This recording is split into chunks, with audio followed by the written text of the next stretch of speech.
guys, Ralph from Expedition Team here with a video on how we have to do preventive maintenance on the synthetic winch line that we have.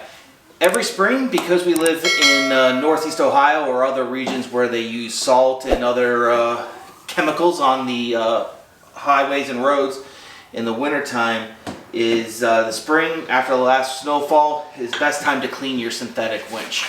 The reasons why you want to do this is so you want to have the winch line last a long time, and over the winter time salt and road grum and all that other stuff will eventually work its way in the inner portions of the winch line. So what we're going to do is do this in free spool mode, but I do have the winch plugged in because I have my cutoff switch up top just in case I need to run the engine or run the battery. And I have my winch controller readily accessible, so in case I do need to use it. We will need to use this to re-spool the winch when we get to that point after it.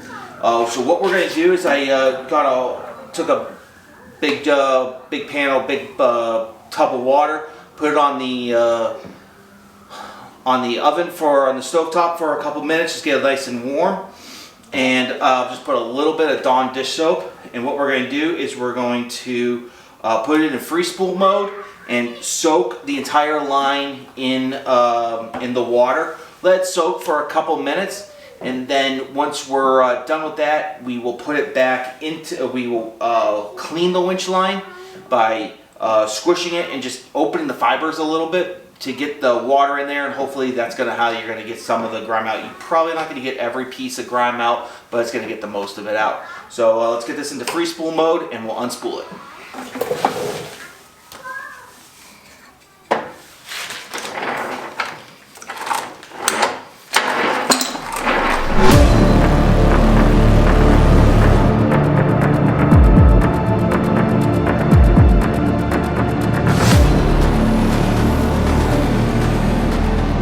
Alright guys, so what I've done here, put the whole winch line in my 5-gallon bucket.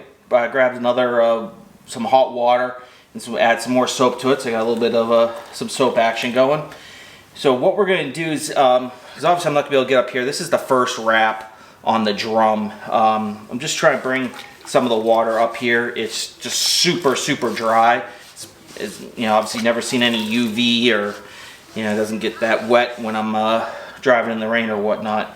So what I'm going to do is, the closest I can get to the water is I'm going to take the two line about inch or two apart, and when it's stretched out, and push it back in together. When you stretch it in, push it in together, it's like Chinese finger handcuffs things.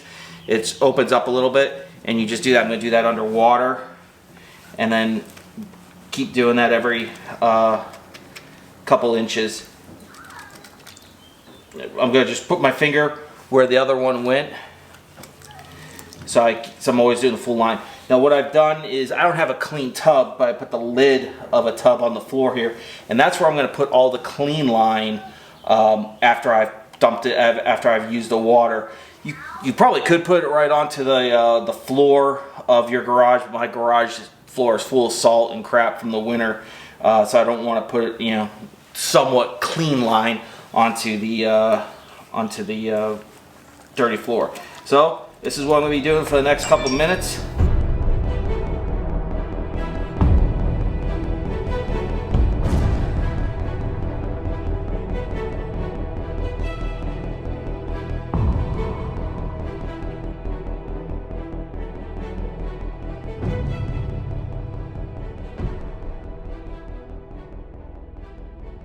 Okay, so now I've gotten from the red winch line to the black winch line.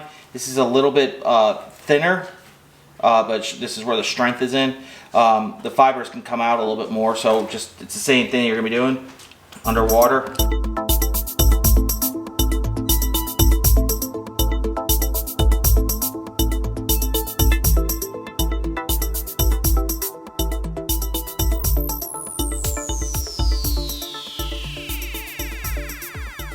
Alright, so now we're getting to the part where I have the dampener here, the winch protector line. So what I'm going to do is I'm going to keep my finger on where the winch line that I'm cleaned. I'm going to try to clean the outside of this. This isn't super important to get this clean, but it's just going to hold a lot of dirt and stuff, especially on the inside. So I'm going to try to rinse it out from the inside. There we go, pull it a little bit out and get that. That's not super important because you can always replace that later on. You just have to take the hook off, or I have my Factor 55 closed loop system. But it's good to keep that clean because the inside stuff is going to hold, there's going to be some dirt on the inside of that. So.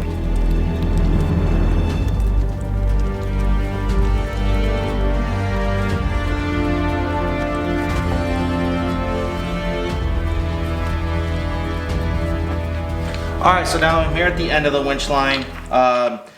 What I'm going to do is I'm going to work like the last probably 20 feet or so of this really good, because that is going to be, those are the ones that are the most exposed.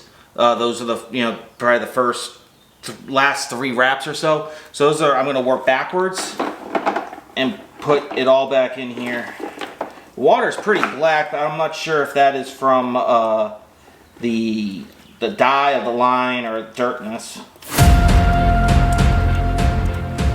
Now also, while you're doing this, while I was going through it and bringing it out of the tub, I'm looking for any major parts that are frayed or obviously broken. If you find anything that's broken, that's where you're going to have to get a synthetic winch line kit to fix the kit. You have to cut it and then you splice it together and all that type of stuff. I've never done that, so I'm not really sure how to do that yet. I'll, if I ever get to that point, I'll make a video. So now I'm just going to let this, let the line dry out, and then we will re-spool it in a little bit. All right, here's the winch drum. You can see the red. That's just the dye from the first wrap of the winch line. The red is the emergency line. You don't want to, when you're in a winching situation, you don't want to winch out of the use the red line, outside of the off the drum. That gives you your most amount of force. But anyway, you can see a little bit of the white on there. That's corrosion from the salt. So what I'm going to do is I'm going to get my hose out, and I'm going to just run the winch drum back and forth on the controller to kind of get in there. I'm not gonna be, I don't have anything that can get in there to scrub. I might try to find something that I could scrub off of. But I'm probably just going to have to just let water use its force. So that's what I'm going to be doing now. All right, so what I'm going to do now is I'm going to cleaning the inside of the drum, which I got my hose. I'm just going to put it on the inside. I'm going to run it back and forth as I rotate the drum. I'm only going to be able to do the drum like 180 degrees in each direction because I don't want to start wrapping it. So it's not going to be the best clean, but it's going to get some nice fresh water off this and get the salt off.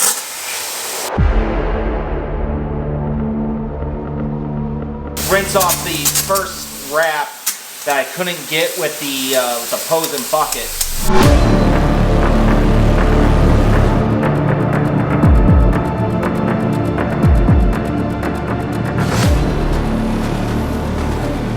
Alright, so now the next thing to do is to spool it up. What I'm going to do,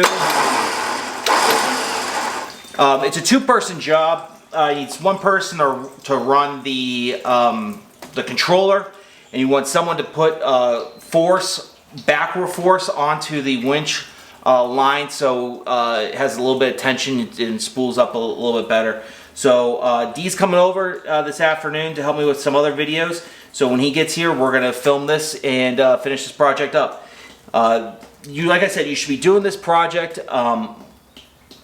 for average use, I'd say once a year in the spring. If you're daily driving this in the wintertime, or even if you drive it through the salt in the wintertime, take the half hour, 45 minutes it takes to do this and do it. It's an easy afternoon project. The other time I would probably do this is if I did any winching in mud, where the winch line was submerged in mud. There's gonna be dirt, obviously it's dirt and crap inside there. So when I'd come home from that trip, I would immediately do this to get the fibers out and to clean the line. You wouldn't want to keep the mud and dirt in the line while it's spooled up for a long time. In that situation, I would also probably spend a lot more time opening the fibers up and doing that. Maybe even doing it twice and swapping out the water I've never been in that situation before, but if I were, that's probably what I would do. If you guys have been in these situations, please leave a comment below. I'd love to learn on how you do it. So next thing, we're going to spool this up. Okay, so now to spool the winch line up, what you're going to do is on my Jeep, the way it works is I want to unspool from the bottom of the drum, not the top. So you'll make sure you have the direction correctly. And then you want the winch line as tight together as it is when it spools, and you walk it over and back on top of each other. The key is to have it on top of each other, but in a nice line. So here we go.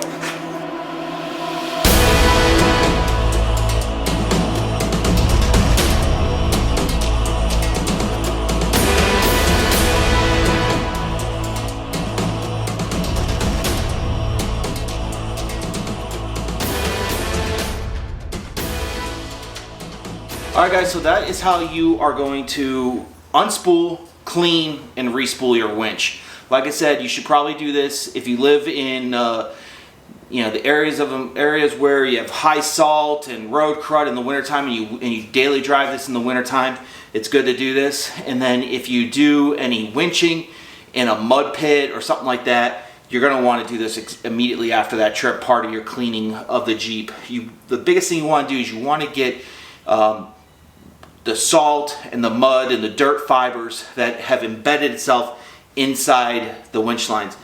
Like I said, the winch lines are multiple lines that are braided on top of each other. You push that out, you push them together a little bit like a Chinese finger handcuff thing, and opens it up. You get the water in there, and it aggregates it to get out a little bit. So it's a nice, easy process. Nice spring day. Takes half hour, 45 minutes to do. Something easy to do. So nice, easy preventative maintenance. So make sure to hit that like and subscribe button. We got a bunch of videos dropping. We're heading out to Colorado in September this year. We're going to be doing most of the big passes in the Ouray Silverton Telluride area, including the Durango Silverton Narrow Gauge Railroad. So I'll be making videos on all those trails and the experience out there, the train ride. It's going to be a really great experience. That's going to be dropping in the winter this year. Got some films we'll be making for some film festivals. Try to compete in those once again this year. So make sure to hit that like and subscribe, and you'll see everything that comes out as soon as it makes it out. Videos are dropping every Friday. I have a in the shop with D or a gear video or something non-trip related. Those videos all drop on Fridays, and then Wednesdays is when all my trip videos drop. So we have a weekend trip I did with my wife. We did some snow wheeling in eastern Pennsylvania, and then we have a two-part series of Allegheny National Forest that's going to be dropping. It's already dropped here. So make sure to hit that like and subscribe, and make sure to see them all. Have a great one.